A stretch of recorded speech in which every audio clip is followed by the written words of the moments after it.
pé, irmãos, abramos as nossas Bíblias na Carta aos Hebreus. Carta aos Hebreus, no capítulo 6.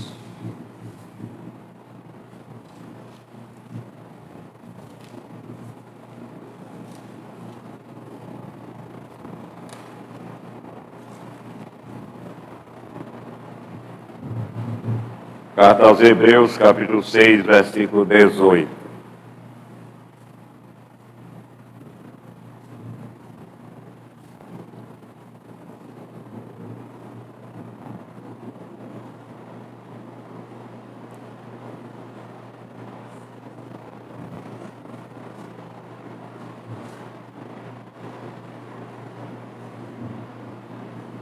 Diz a palavra de Deus: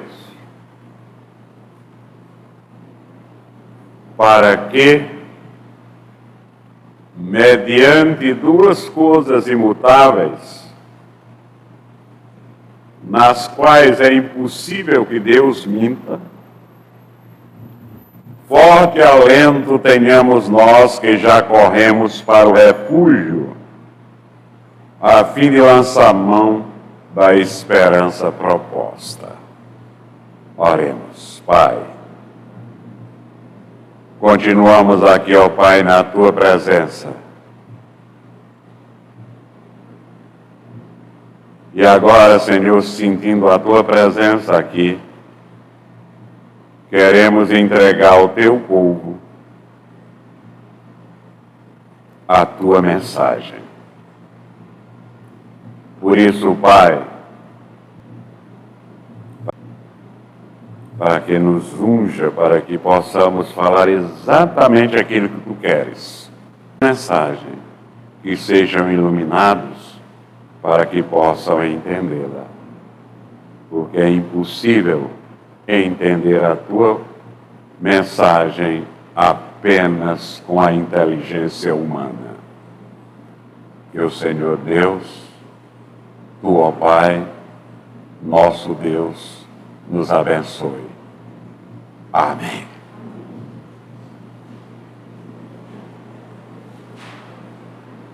Correndo para o refúgio. O versículo que nós lemos diz: para que mediante duas coisas imutáveis.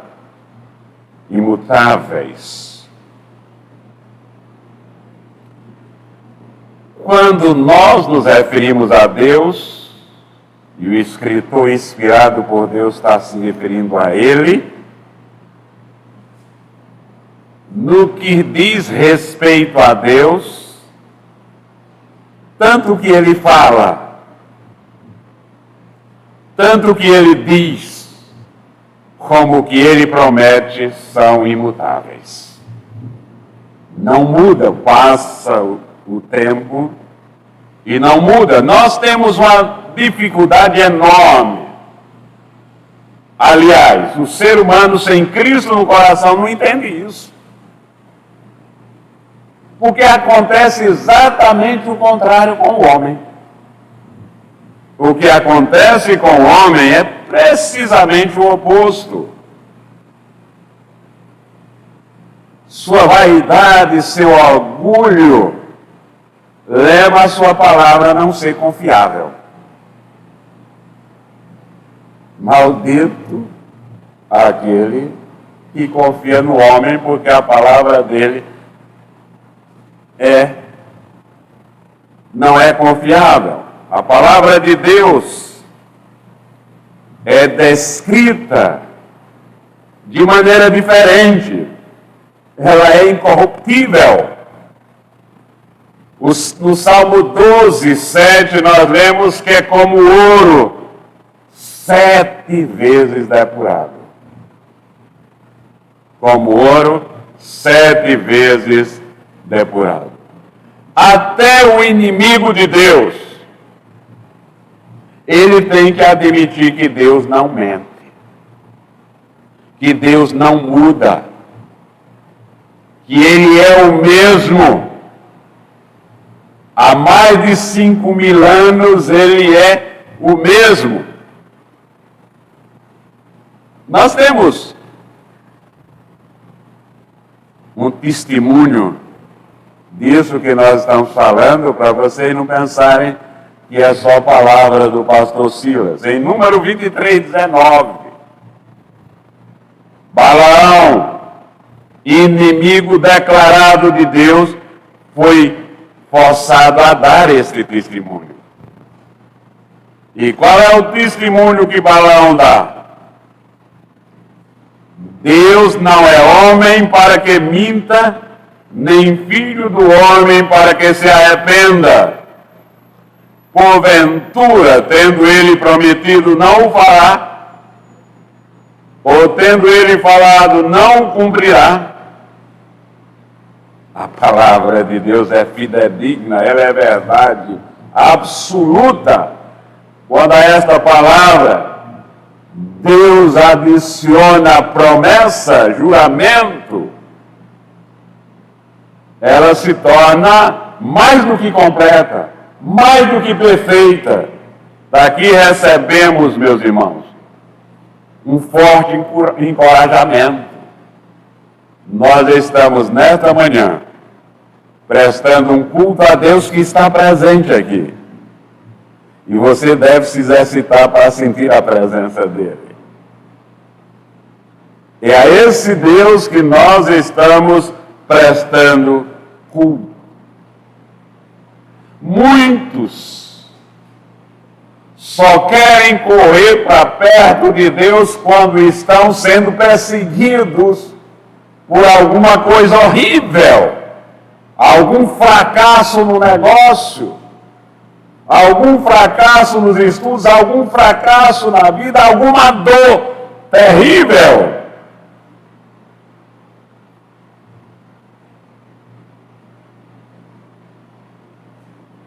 É que essas pessoas começam a lembrar de que até agora elas confiaram em coisas vãs. Agora elas precisam correr para perto de Deus. Elas vão descobrir que Deus é o nosso único refúgio, é o nosso único asilo verdadeiro, a nossa natureza pecaminosa, expressando sempre a nossa miséria e a nossa necessidade.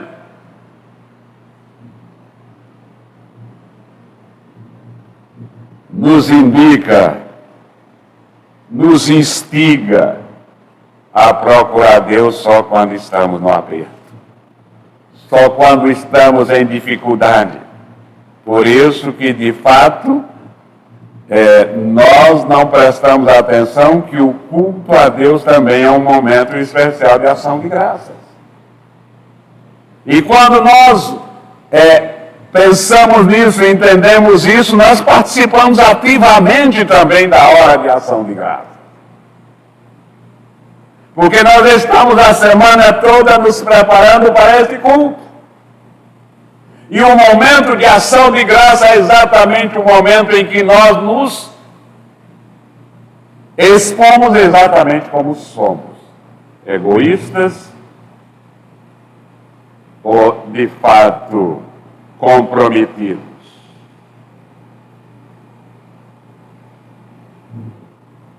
Quando o texto acrescenta, a fim de lançar mão da esperança proposta, o que o texto quer indicar? Que nós não devemos ir à presença de Deus buscar apenas aquilo que a gente carece na hora. Aquilo que nós precisamos. Visto que Deus sacia cada uma das nossas necessidades. E Ele, de fato, nos dá um dom especial. Um dom que faz com que nós iniciemos a carreira cristã. Qual é esse dom? Deus coloca a substância da fé em nossas mãos e no nosso coração. Assim, como foi da vontade dele, estimular os judeus, o primeiro povo, com esta verdade, ele nos estimula a abraçar o evangelho da salvação pela fé. Fé que é dom dele. Certamente, meus irmãos, nós temos um privilégio na frente dos judeus.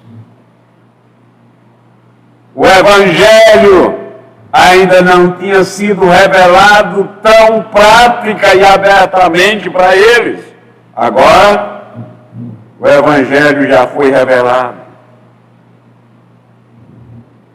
Agora, não há nenhum motivo para se dizer,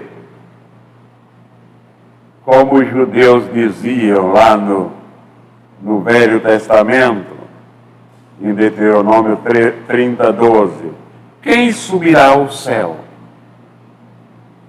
Quem descerá ao abismo? Ou quem atravessará o mar? O Evangelho é plenamente revelado e o apóstolo Paulo, inspirado pelo Espírito Santo, escrevendo a carta aos Romanos, no capítulo 10, versículo 8, ele dá a resposta clara.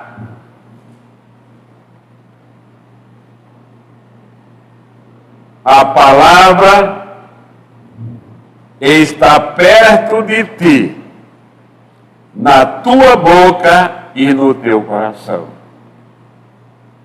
A tua palavra escondi no meu coração para não pecar contra ti. Então a palavra de salvação, quem subirá ao céu? A palavra da salvação, quem descerá ao abismo? A palavra da salvação, quem atravessará o mar? Está muito claro para todos aqueles que leem a palavra de Deus, para todos aqueles que leem a Bíblia. Está perto de nós e está no nosso coração. Portanto, meus irmãos, o termo esperança é usado por aqueles que não têm Cristo no coração como efeito sendo tomado pela causa. Até mesmo as pessoas que estão na igreja, mas não leem a palavra de Deus prestando atenção. O que isso quer dizer? A palavra de Deus nos diz, nos dá a entender que quando Deus promete, quando a Bíblia se refere às promessas de Deus, sobre qual a nossa esperança e onde a nossa esperança deve descansar, em vez de dizer que é uma coisa esperada, esperança como uma coisa que se espera, o apóstolo Paulo está falando aqui da promessa que nós já temos. Nós já começamos a gozá-lo. Não uma coisa dentro de um vácuo. Não uma coisa suspensa no ar. E sim daquela que é recebida pela fé. Pela fé, nós começamos a gozar a salvação aqui, agora. Na hora que Cristo entra no nosso coração, a esperança começa aqui, porque ela é recebida pela fé, e é pela graça que nós somos salvos por causa da fé, do dom da fé em nós. Então nós não perguntamos, para onde iremos?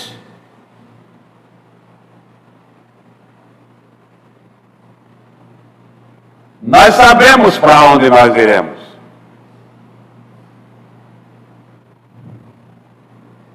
não temos dúvida.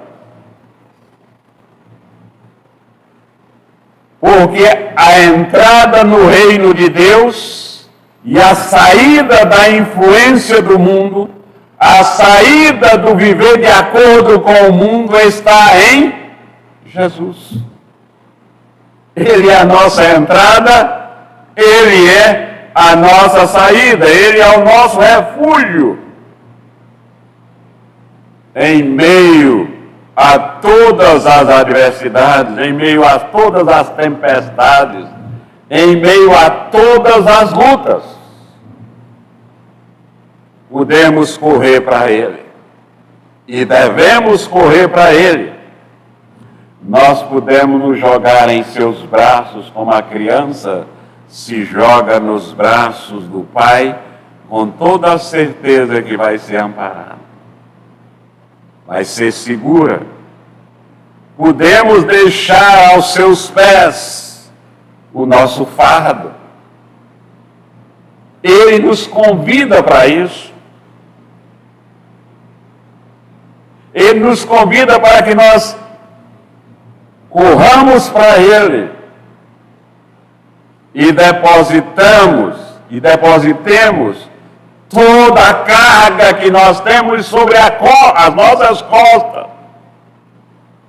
sobre Ele, para livre e leve, porque o seu fardo é suave e o seu jugo é leve, podemos entrar na pista de corrida com o alvo de ganhar o prêmio da vida eterna em Cristo Jesus nosso Senhor, sem o peso do fardo do pecado.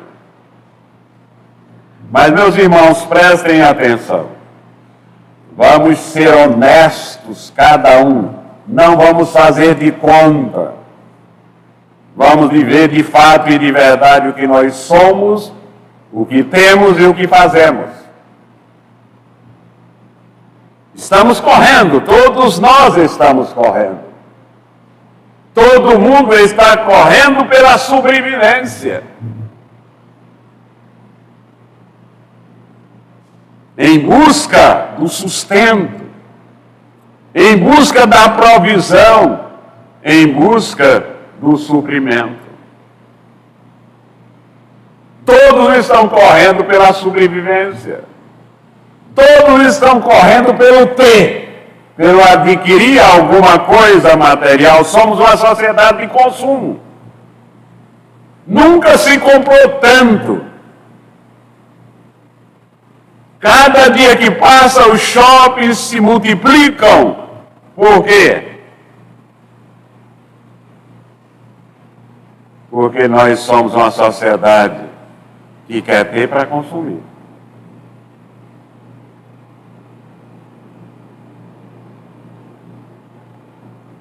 Há naturalmente no homem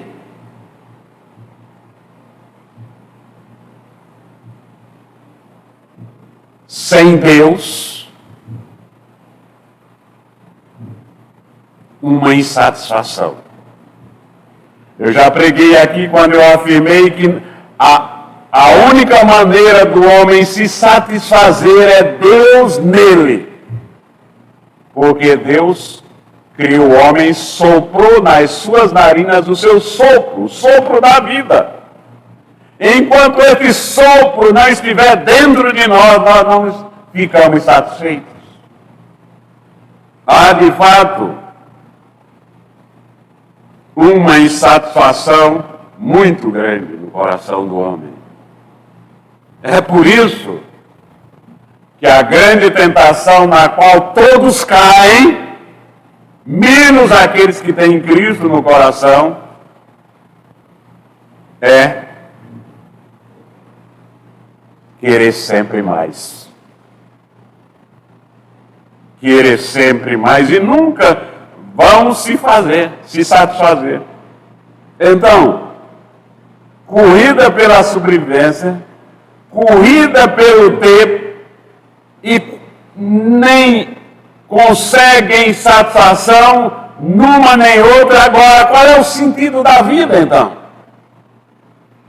Corrida em busca do sentido pela vida. Por que estou aqui?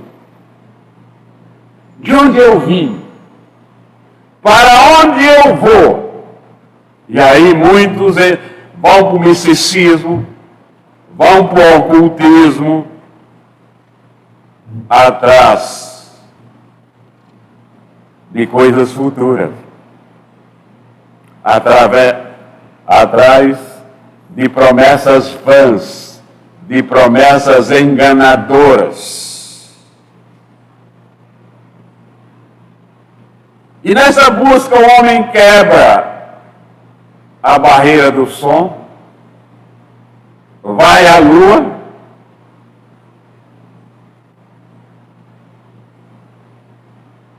viajou mais do que nunca o homem viajou tanto, nunca as companhias de turismo faturaram tanto, nunca os terminais de passageiros, rodoviários ou aeroviários, ficaram pequenos de uma hora para outra, lotados. Veja o que a palavra de Deus diz há mais de 1500 anos atrás, no livro de Amós, no capítulo 8, versículos 11 e 12.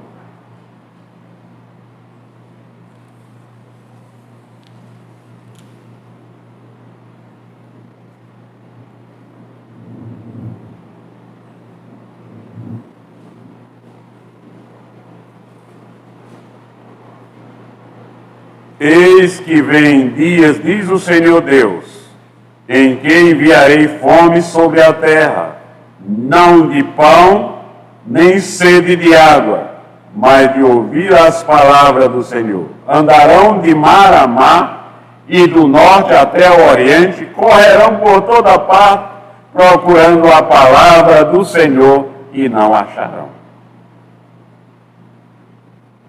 Toda essa corrida, meus irmãos, é que tem levado o homem ao vazio, a um sentido de vazio, ao estresse, à angústia, ao medo, à solidão, à ansiedade. Em Eclesiastes, no capítulo 4, versículo 4, nós temos a explicação disso.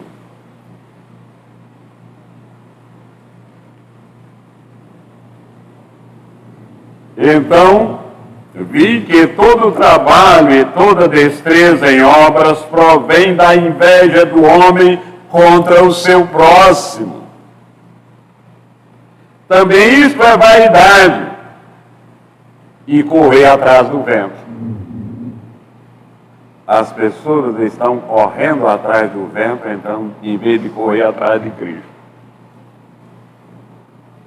Em Jeremias capítulo 2, versículo 5,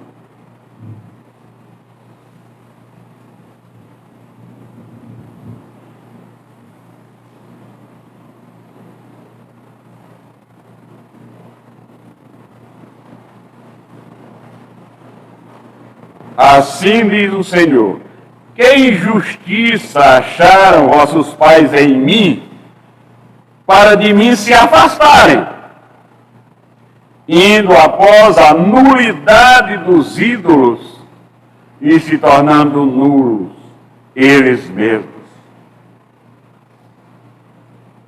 A sensação, o estresse, a depressão, o suicídio, o desespero, é porque o homem está correndo atrás do vento, em vez de correr atrás de Cristo.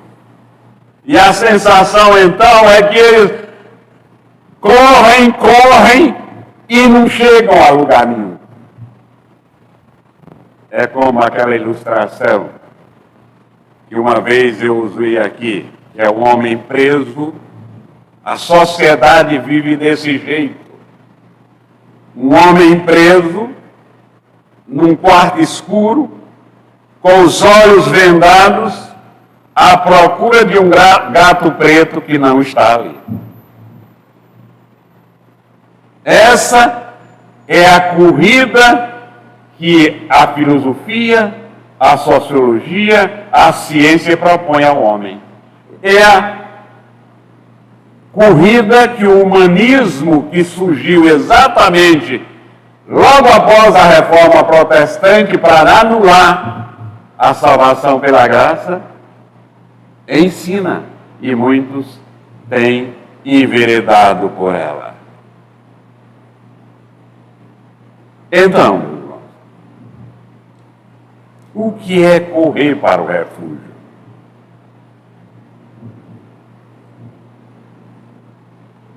O refúgio seguro, o refúgio eterno, é crer. Crer. Nós fomos escolhidos, recebemos o dom da fé, agora nós cremos.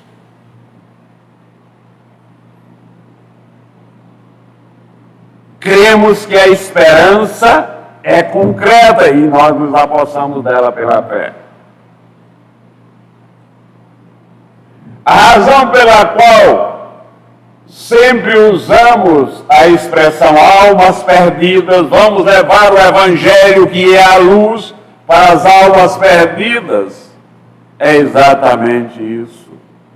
A humanidade está perdida no humanismo e nos outros ismos. Jeremias 31, 17 nos indica.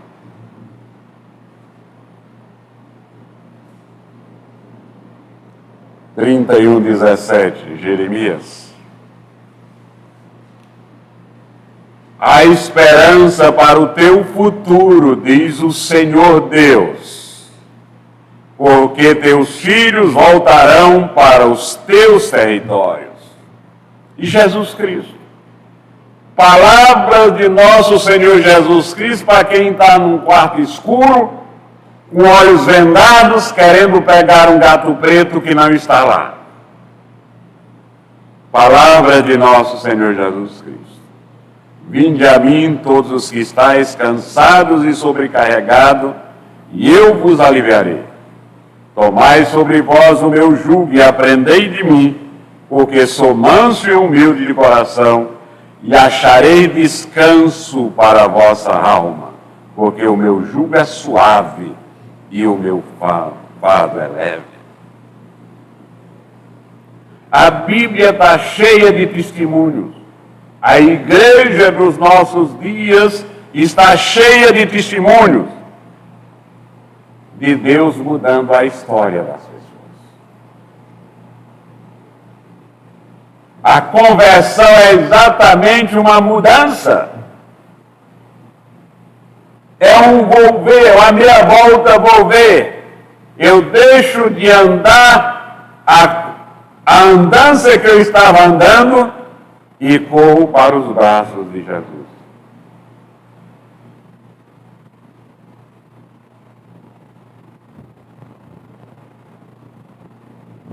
Veja, Deus mudou a história de Jó. Jó 42, 10.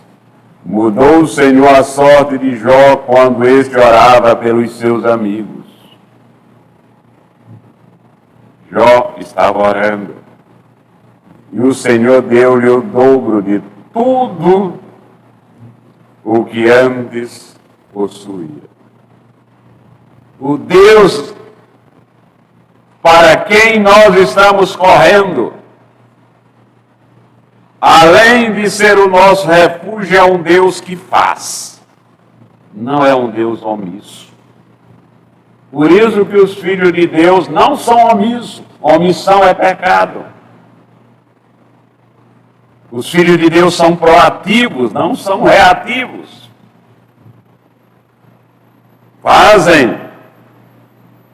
Isaías 44.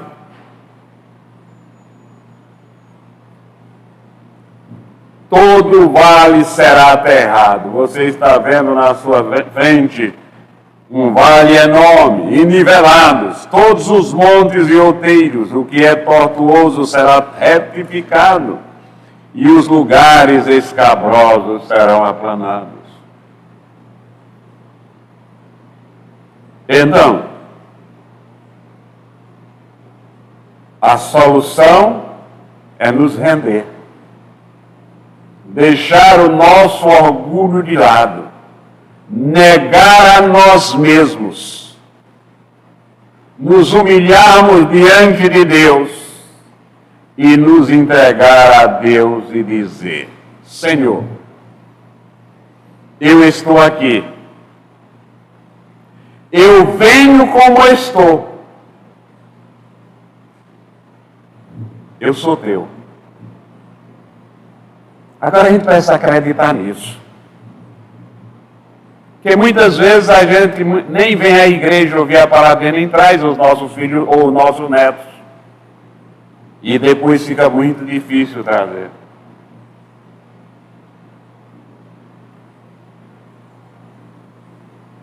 Correr a verdadeira carreira é deixar que Cristo ocupe o trono da nossa vida.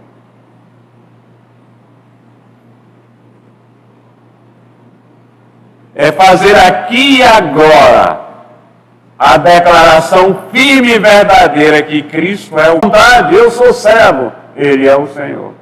Mas para isso precisa de humildade.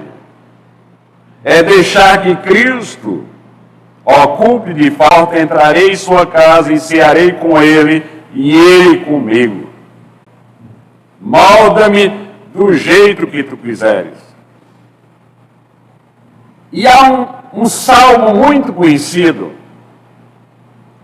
que nós podemos gravar na nossa mente e repetir cada vez que a gente sentir que a corrida está lá no Salmo 37.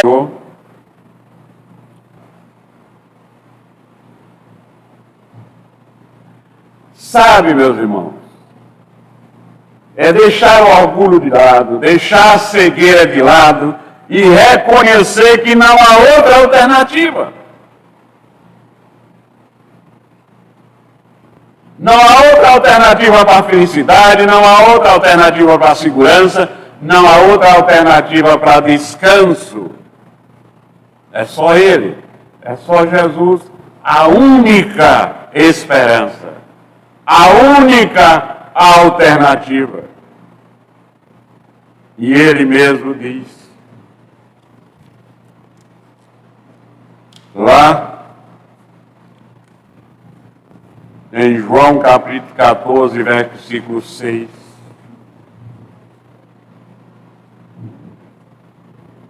eu sou o caminho e a verdade e a vida. Ninguém vem ao Pai senão por mim. Ele não deixa nenhuma dúvida, não há outra alternativa, ninguém.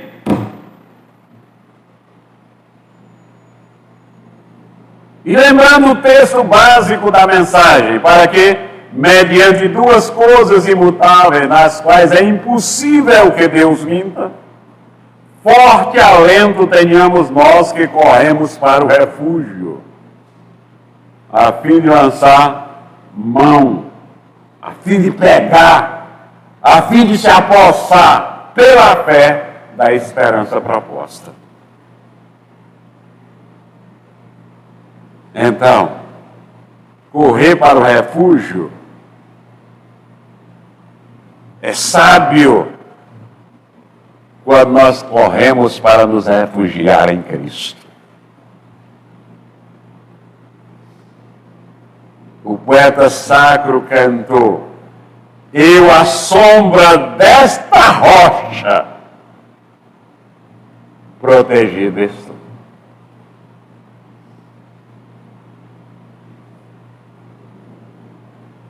O salmista, no Salmo 46, versículo 1,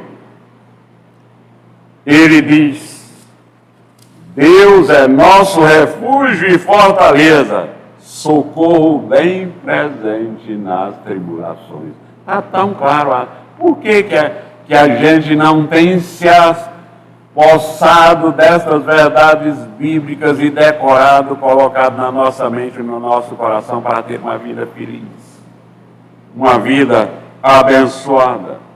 Deus é o nosso esconderijo, nós não temos de quem temer. A quem temer? No Salmo 91, versículo 1, o salmista diz: o que habita no esconderijo do Altíssimo e descansa à sombra do Onipotente. Provérbios 18, 10 diz: ele é a nossa torre forte. Não vá à procura de outras torres. Provérbios 18, 10. Torre forte é o nome do Senhor, a qual o justo se acolhe e está seguro. Ele é a nossa sombra.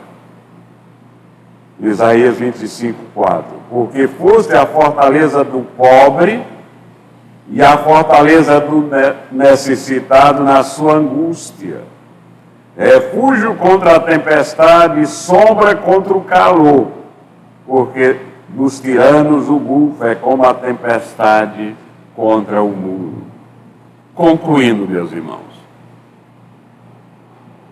todos nós que estamos aqui, até os mais novos, já correram muito.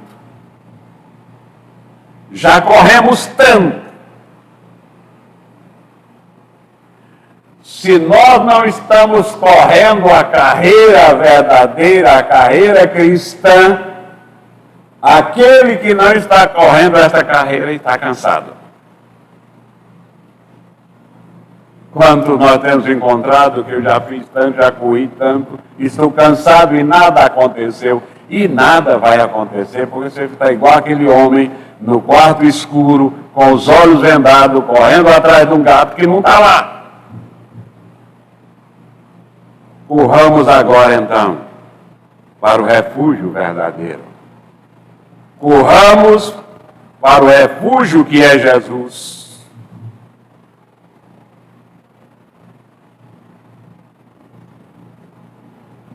Na parábola do filho pródigo, que ele mesmo contou, para mostrar aos incrédulos como é que Deus trata os seus filhos.